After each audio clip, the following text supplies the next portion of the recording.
In this video, I'm going to be building the best possible team for 250,000 MT. Now, it is helpful that the Season 3 Super Packs came out yesterday in my team, which has caused the market to crash a lot, and a lot of these players in the squad have dropped over the past couple days, which is really helpful for building this squad. But at the starting point guard position, we're going to go for the Diamond Shea. For example, he was about 35 to 40,000 MT. Now he's about 20 to 25,000 MT, which is going to be really nice for the squad builder when we only have a limited amount of MT. But looking at Shea here, he's going to be a point guard shooting guard, 6'6" with a 6'11" wingspan. I still think Shea is a top 3 point guard in my team. It still is very elite all around. 85 3 ball, 90 mid-range, 92 speed, 92 acceleration. He's pretty good at going to the basket as well because he's super fast and able to get to the rim with ease. 90 ball handle, 92 speed with ball, while also having Hall of Fame climb breaker and quick first step as well. Jump shot wise, he's got a great release, one of the best for a point guard in my team, and then also does have the MJ dribble style. So he's a 6'6" point guard, great jump shot, able to get to the basket with ease, making him one of the best point guards in the game for about 25,000 MT. And then at the starting shooting guard position, we are going to pick up one of the best shooting guards in my team, and that is going to be the Diamond Luol Deng. Obviously, he's dropped in kind of the top 5 shooting guards ranking, top 10 shooting guards ranking over the past couple of days, just because of that flash forward set when we got guys like Terry Dishinger and Kazi Russell. But I still think Luol Deng is a top 5 shooting guard. He's 6'9" with a 7-foot wingspan.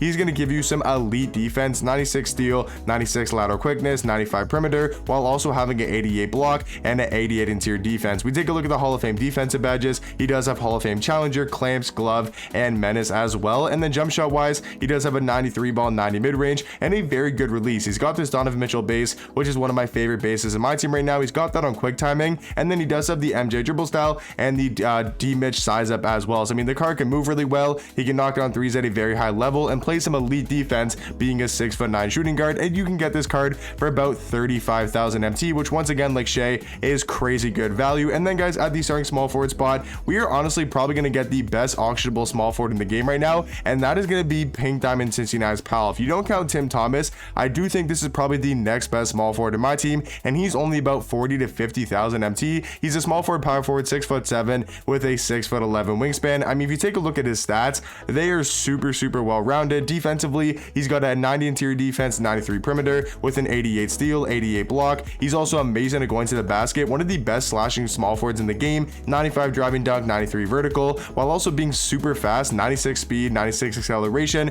And then you take a look at the animations, and he's got a pretty good jump shot. It is definitely weird at first, having one of the slowest bases in Luka Doncic and then one of the fastest uppers in Carmelo Anthony combined together on very quick timing. Is a really weird jump shot at first, but overall, I still think is a really good release. And he's got the Chris Paul dribble style, which is one of the best 300 dribble styles in the game, and all around just is able to create some space and have some really good movement on your small forward, who has the Darius Garland size up as well with the normal leaner. So card's movement for a small forward is going to be amazing, and he's a great defender as well. So for 40 to 50,000 MT, we're going to be able to pick up a really good starting small forward who could easily be our best player on our squad. And then for the starting power forward position, I haven't really used this card too much in game, but I've heard he's really elite, and that is going to be also from the flash forward set, and that is going to be Pink Diamond Wayne Embry. Like I said, guys, I haven't really had too much gameplay with this card in game trying him out, but I've heard he's a really good power forward. He's only 6'8" with a 7'3" wingspan, but if you take a look at these defensive stats, I think he'll be fine on the defensive end. 90 block, 94 interior defense, 84 steal, 90 lateral quickness with an 82 perimeter. And then if you take a look at the defensive badges, he does have Hall of Fame anchor, post lockdown,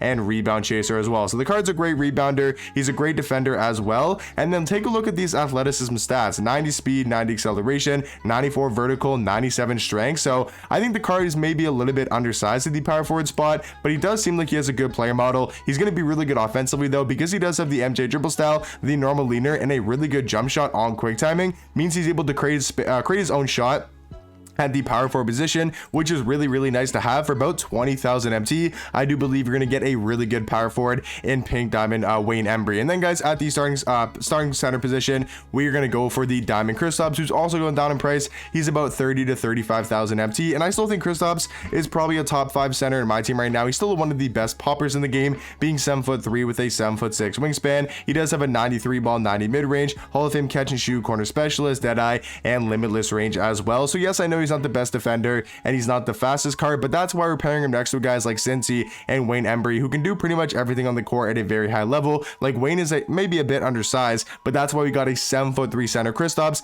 at the center position. So in my opinion, this is going to be the best possible starting lineup for the best team for 250,000 MT. And then guys, talking about the bench, obviously we're gonna have to go a little bit more budgety, but honestly, is that even a word, budgety? We're gonna have to go a little bit more budget, but I still think our bench is really elite, because starting at the point guard position, we're gonna basically get a budget Gary Payton, and that is gonna be Diamond Stephon Marbury, who I still think is a really good point guard. He's 6'3" with a 6'4" wingspan. He gives you some elite defense, having what, a 95 perimeter, 95 lateral quickness, 94 steal. We look at the playmaking, he's got 92 ball handle, 95 speed with ball, and then playmaking badge wise, he's got a Hall of Fame claim breaker, Hall of Fame quick first step as well, and then defensively wise, he's got a Hall of Fame glove and Hall of Fame challenger as well. So I mean, the card plays great defense, super fast with the ball in his hands, and he's got a great jump shot as well. I think you guys know by now why Marbury is really good. For only about 10,000 MT, he is going to be our backup point guard. And then for the backup shooting guard, there's really not another guy I wanted to go with. I think Luol Deng is a really good shooting guard, but if we're talking about another budget shooting guard, there wasn't really anybody I wanted to go with, so I think I'm going to settle with the Diamond Terrence Ross, but I still feel like it's not a bad shooting guard. Just for this good of a squad, he's probably going to be our worst player on our team, even though he's decent on the offensive end. He's 6'7" at the shooting guard position. He's just going to be a really good rim runner, 97 driving dunk, 97 vertical. He's decently fast, 89 speed, 89 acceleration, and has a pretty decent jump shot with a 93 3 ball and a 90 mid-range as well. So nothing too crazy about Terrence Ross. Going to be about like 8 to 10,000 MT, and going to be a very decent, I would say, backup shooting guard. Not anything too crazy, but definitely a card that we can use on the lineup. And then for the backup small forward, I think there's a couple different guys you could go with. For me, I'm gonna give it to the Pink Diamond Bailey Howell, though. He's about 20 to 25,000 MT. I think you could also go with guys like Rudy Gay or Jonathan Isaac, but this Bailey Howell card I do think is actually really underrated at the small forward spot. Like, he's a very good small forward. He's 6'7" with a 6'9" wingspan.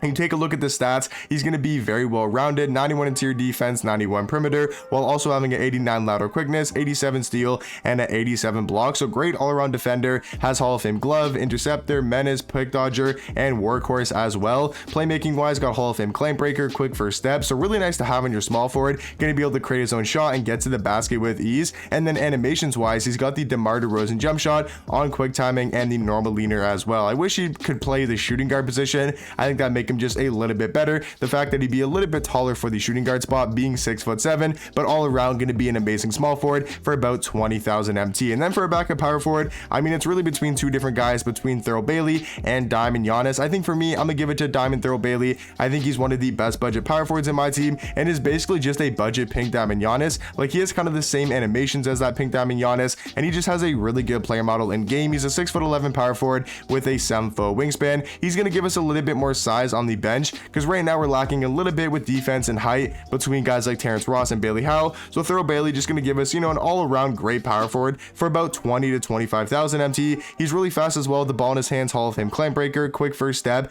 and vice grip as well. So really nice card. Nothing too crazy about Thurl Bailey. Kind of going to be the glue card on our bench. Just a really nice card that kind of, you know, puts the pieces in place. Puts the pieces in place for the bench. We have some good offensive cards between Bailey Howell, Terrence Ross, who are going to be able to score the ball. We have some great defenders between Stephon Marbury and Thurl Bailey. And then guys, to round off the squad, I'm not exactly sure if I like Mobley at the center position, but I think that's really the only option. The only one I can really think about is maybe a guy like Jared Allen, but I think Mobley is probably a better center, especially next to a guy like Thurl Bailey, because the problem with Mobley is he's got great defensive stats. Like, you can't get that twisted. He's a great defender. He's 7 foot with a 7'4" wingspan. He's got a 92 interior defense, 92 block, 84 steal, 86 lateral quickness, and an 86 perimeter as well. So he's definitely a very good defender.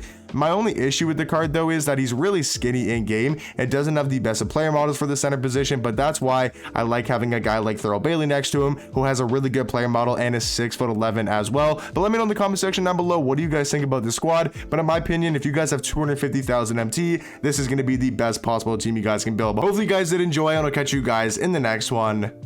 Peace.